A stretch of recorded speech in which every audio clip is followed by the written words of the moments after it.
Here we go, 2016. Senator Rand Paul off to a bit of a contentious start with some in the press as he kicked off his presidential campaign. Watch some of this. You once said Iran was not a threat.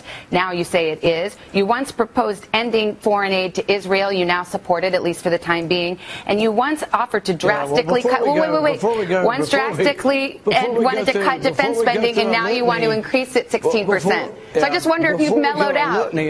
Why don't Leah let me explain instead of talking over me, okay? Before we go through a litany of things you say I've changed on, why don't you ask me a question? Have I changed my opinion? Have you changed your opinion? That would be sort of a better way to approach an interview. Okay. No. Is Iran still not a threat? No. Listen. You've editorialized. Let me answer a question. You ask a question and you say, have your views changed, instead of editorializing and saying my views have changed. Senator, I'm sure you know that most of the research on this indicates that these actually cost more money over the long term than they save. Well, that's incorrect. Let's go back again. Your premise and your question is mistaken, okay? There's it works let me finish. Hey, let me finish. Hey, Kelly. Hey, I'm sorry, go ahead. I'm sorry, go ahead. Calm down a bit here, Kelly. Okay. So the second soundbite that you saw was actually before he declared that he's running for president. That was a little while back. But when the other thing happened on the Today Show, it kind of reminded everybody of what had happened prior to that. And that's why you see them together there. So the Kentucky senator tried explaining his relationship with the media to Megyn Kelly last night. Watch. It's very difficult in those contentious interviews. And you can also see, I don't think it makes for good TV on both sides. And I do lose my cool, and I do lose my temper sometime, and I should be better at that. Okay. Doug Schoen joins us now, former advisor to President Bill Clinton, and Monica Crowley is online opinion editor for the Washington Times. Both are Fox News contributors. Monica, let me start with you. So what have we learned so far about Rand Paul? Well, as a conservative, I share his frustration in dealing with the left-wing media. I get that. I think there are two important points here, one positive and one negative, in how Senator Paul is dealing with the press, at least so far. The positive is that it redounds to the benefit of any Republican candidate for president to attack the press. It rallies the base because they all hate the left-wing press, too, and it makes him look fearless, like he's not going to take any gruff from the New York Times editorial board or MSNBC or CNN. And the base really likes that, so it does work to his advantage. The problem, though, is that the general electorate is also watching this and watching him, and what they would like to see out of any presidential candidate is a presidential demeanor, a presidential temperament. Yeah. So in the end, it could actually work against him. Okay, and that, what's your reaction, first of all, to what we just showed, Doug? Well, I watched the interview with Savannah Guthrie, and my reaction was that Rand Paul was stepping on his own story, and by interrupting Kelly Evans, these are not left-wing journalists. The Today Show is not a hotbed of radicalism, nor is CNBC. My take is it was counterproductive to what he was doing. Look, I work with candidates, and what I say is answer the question, turn it to your advantage. Don't attack the press. Now, Monica's, of course, right.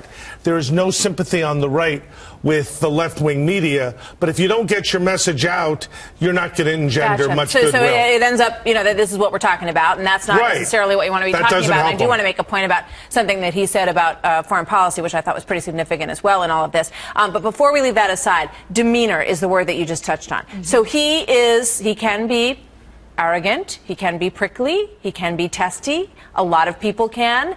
Does that matter? Do we need a president who's Mr. Nicey Nice and who's vanilla and who maybe you watch the interview and you don't remember a single thing he said? I think most voters, especially going into the 2016 election, want a fighter. They want somebody who's going to fight for the country. The media, Monica? Well, they want a fighter. Fight for the Constitution, fight for the rule of law, fight to restore the America that's been largely destroyed by the current president. So it's going to be up to each individual candidate to decide how they're going to show that fight. Is there a women issue here that you see, Monica? Well, I think the press is going to try to make it into one. I don't see it. I don't buy the sexist charge at all. I just think he gets frustrated when he's dealing with members of the press and he feels that he can't get his message out. He claims that he's snapped back at men and women, and that you can find examples of both, which I think is true as well. I want to play another piece of sound here from him when he was asked about foreign policy and how he sees the situation with ISIS and the Middle East, because this is the serious stuff that we need to be talking about when it comes to these candidates, because we all need to know where they stand. Watch this.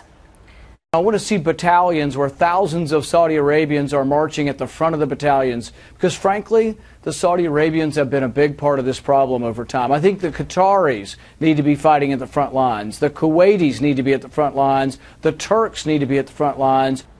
How do you read that? Is he isolationist? Is he not isolationist? Well, I mean, that's not that far from what the president has said. We want our allies in the region to join us, and in terms of the campaign in Yemen, they appear to be doing that with the Saudis leading the fight. I think that there is a larger point here. We don't want a president who lectures people, whether it be the press, whether it be foreign leaders. Rand Paul has a compelling anti-Washington message that I think, Monica, you'd agree appeals to the right and the Tea Party.